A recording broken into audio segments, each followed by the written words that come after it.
Assalamualaikum warahmatullahi wabarakatuh. Perkenalkan, nama saya Randy Sasmito.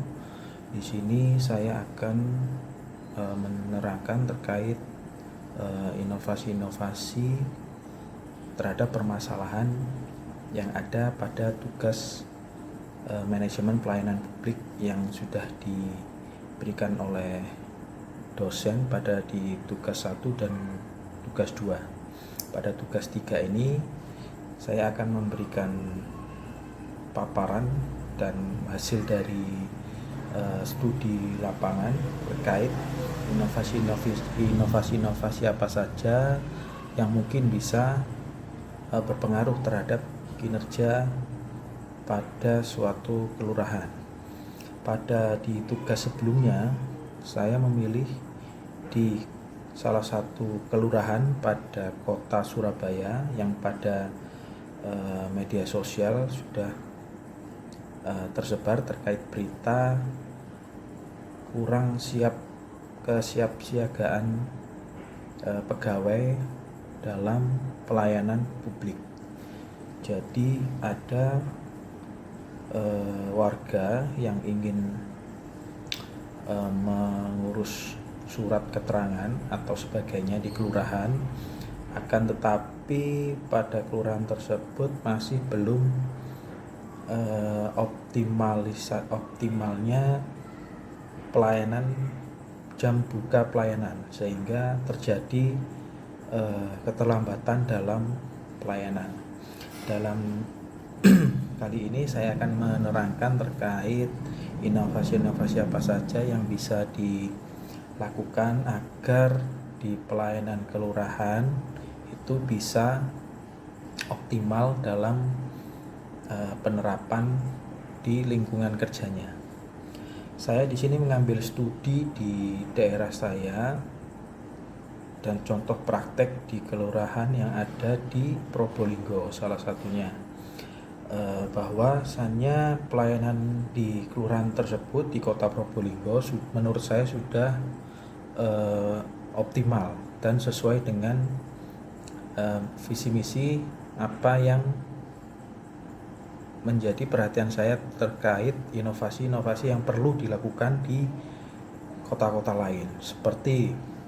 Jadi pada saat inovasi yang ada di kota Probolinggo, pada saat jam buka pelayanan, sebelum jam buka pelayanan itu diharapkan pimpinan di kelurahan, khususnya Pak Lurah, itu melakukan apel kesiapan pegawai untuk memulai aktivitas pada hari itu, sehingga apa-apa saja yang kurang untuk dioptimalisasi pada saat pelayanan dibuka, sehingga pada jam yang telah ditentukan, biasanya di kelurahan itu 7:30 atau jam 8, semua staf itu sudah berada di posisinya masing-masing untuk memberikan pelayanan yang optimal. Jadi biasanya apel pagi itu dipimpin oleh Bapak Lurah, kemudian pemantauan kesiapsiagaan staf-stafnya satu persatu. Setelah selesai langsung jam buka pelayanan. Tidak hanya itu, Pak Lurah juga perlu memantau terkait apa-apa saja kekurangan atau kelebihan yang ada pada pelayanan pada saat itu, seperti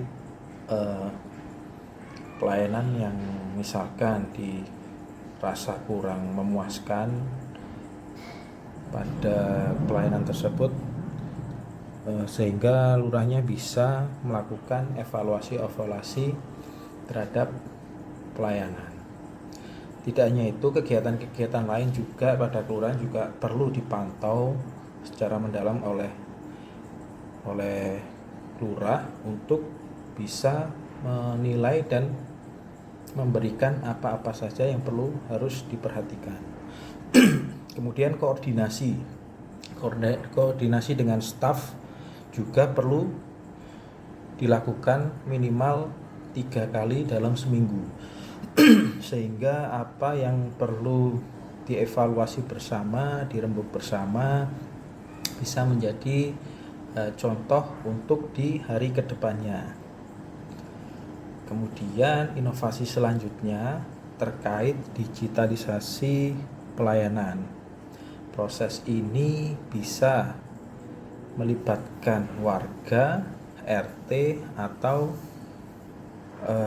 kelurahan untuk aplikasinya. Jadi aplikasi ini dirangkai sedemikian rupa yang kalau dalam hal ini di kelurahan pada salah satu kota Probolinggo itu menerapkan sistem portal mas. Jadi aplikasi ini memudahkan warga untuk mengurus surat dari rumah melalui media perangkat seluler atau handphone, sehingga aplikasi tersebut bisa meminimalisir adanya antri dalam kelurahan ataupun pungutan liar seperti itu. Transformasi digital ini dalam sektor pemerintahan merupakan investasi jangka panjang kalau menurut saya untuk mencapai good governance. Sebagaimana implementasi good government pada hal ini bisa meningkatkan kinerja para stafnya. Jadi kesimpulannya, inovasi yang ada di organisasi menurut saya itu perlu dilakukan meskipun hanya sedikit inovasi, akan tetapi bisa menambah dampak positif bagi lingkungan sekitar. Demikian penjelasan dari saya terkait studi lapangan yang ada di kota Probolinggo. Terima kasih. Wassalamualaikum warahmatullahi wabarakatuh.